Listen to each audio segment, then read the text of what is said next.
In the winter of 2020, Chris Hyde of Olympia, Washington, said he felt borderline depressed.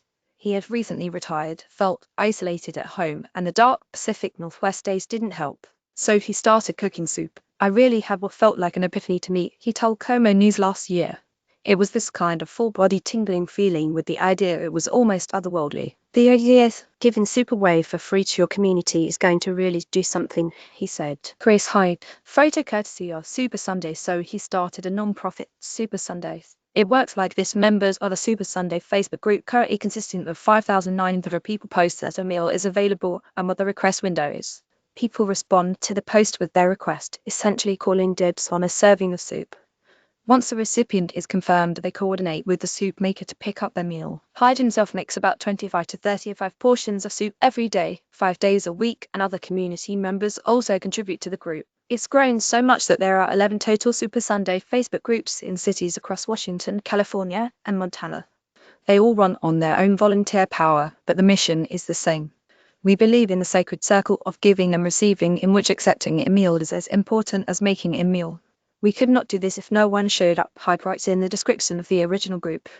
And the acceptance of a meal encourages one to be involved and to contribute ingredients and time, thus benefiting to other community members, and it goes full circle. Neighbor helping neighbor. Hyde makes soup every day. Recent Facebook updates indicate he is looking to move operations into a commercial kitchen. Photo courtesy of the Food Source Foundation. One of the core principles of Super Sunday is that free meals are available to anyone for any reason. They don't have to meet certain criteria, and no questions are asked. There are countless situations where community members can benefit from a free meal, Hyde writes.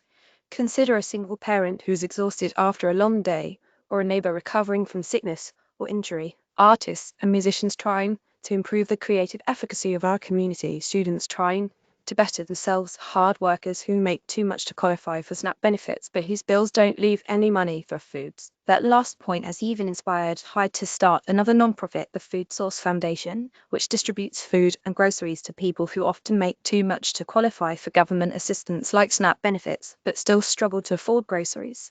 The Food Source Foundation coordinates regular grocery distribution in the community. Photo courtesy of Chris Hyde. According to Thurston Talk, 44 of food insecure households in Thurston County, where Hyde lives, don't meet the income level to receive SNAP support, but they still can't afford their regular grocery bill. And with precarious funding following the federal government shutdown, hungry bellies are becoming even more common. As the group developed, I began to see a need above and beyond soup, Hyde wrote on the Food Source Foundation's website. I began distributing free groceries to food insecure neighbors. I was surprised at how many of the people coming to me for food support were fully employed. They have been priced out of their basic needs by high rent, a car payment, insurance, and basic bills. A large number of hardworking community members literally had no money left for food after the most basic bills were paid. So, his new and second non-profit works to fill gaps in local food distribution in Olympia and surrounding areas. Hyde's fridge is filled to the brim with soup and bread. Photo courtesy of Chris Hyde. Super Sunday at the Food Source Foundation. We believe that access to nourishing food is a basic human right, not a privilege, Hyde shared. Our mission is to ensure that everyone, regardless of income, housing status, or employment, has equitable access to healthy, wholesome food. Actually, there is one caveat. As long as you're, a fairly nice person, Hyde said in a recent social media post, you're welcome to the free food. In fact, Super Sunday and all that has followed it stems from an intrinsic belief that no matter who you are or what your values are, you deserve a warm, nutritious meal. The act of making and sharing food is a time-tested way to connect people, Hyde writes. It transcends the powers that work to divide us. Those interested in supporting Super Sunday or the Food Source Foundation can donate online or look into starting a group of their own. You may also like this vibrant community fridge gives free fruits and veggies to hundreds of New Yorkers every week. Header image by Nathan Dunlap on Splash.